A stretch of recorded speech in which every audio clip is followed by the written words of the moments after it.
Welcome back everyone, and this is our first Canadian whiskey chat. If this will focus, we will bring it in a little bit more. This is it won't focus, so let's not do it. This is the Macaloney's An Loy whiskey. Maybe it'll focus a little bit more there. This used to be called the Glen Loy, but I imagine due to certain litigious circumstances, it is now called the An Loy. This is somewhat of a signature release for the Macaloney's distillery, and it's a combination of 60% bourbon barrel, 15% STR cask, 15% Oloroso, and then 10% Pedro Ximenez. So a wonderfully rich style of whiskey, 46% ABV with no filtration and no colouring. And here it is in the glass. Wonderful colour. Look at that. Really dark and mahogany-like. I've had this in the glass for quite a while because I thought it was a little bit closed when I first opened it. But it is open now, and it is the most deliciously smelling thing. It's really malty. I'm unsure of the age of this stuff, and a lot of the whiskies we'll be talking about with the Macaloney's range, but it is such a malty, gristy kind of whiskey. You've got these beautiful, like, custard creme brulee notes to it. It's quite floral. Like, I feel like I'm in like a big field with loads of like freshly cut grass and wild flowers and things like that. It kind of adds a little bit to that honey element, like wild honey. Some nice orange notes to it as well. It's very orange zest. It's quite kind of tangy and bright.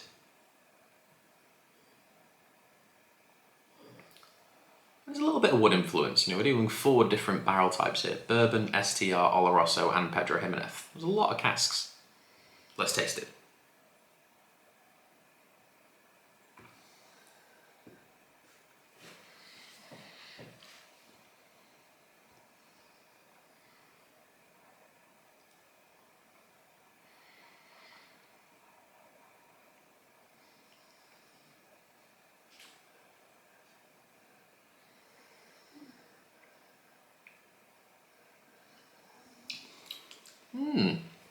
You know what? It could be like a coincidental thing in my head.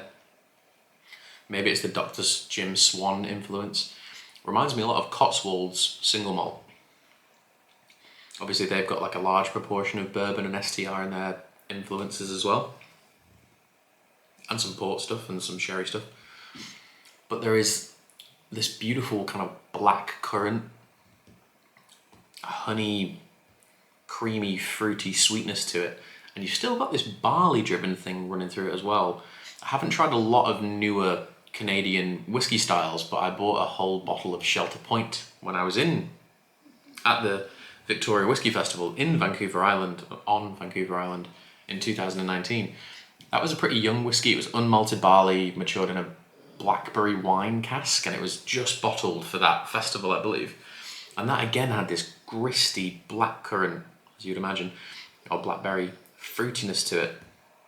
It was very earthy but not smoky. It was like sweet and gentle and rounded. But the finish on this reminds me a lot of Highland Park without the smoke. You've got coffee, you've got chocolate, you've got honey. It's really nice. I'm going to go for another sip, just kind of see what else we can get from it.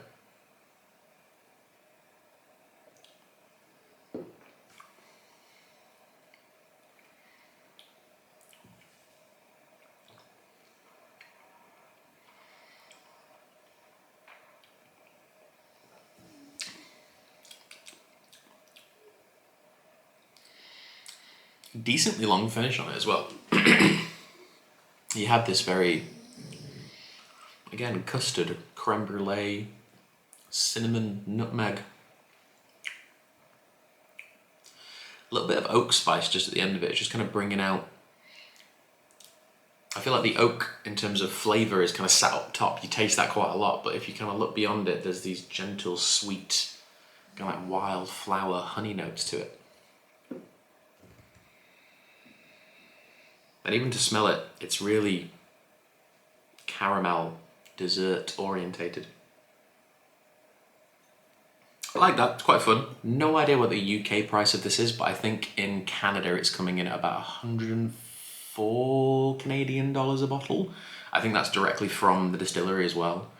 But I like that overall. I'd probably give that like a 7 out of 10. It's like decent and easy drinking. Unsure on a UK price on it, so I can't really give too much of a solid opinion towards that. But if that was like sort of 45, 50 pounds in the UK, I'd definitely purchase one and drink it as like a summertime drink. It's quite approachable.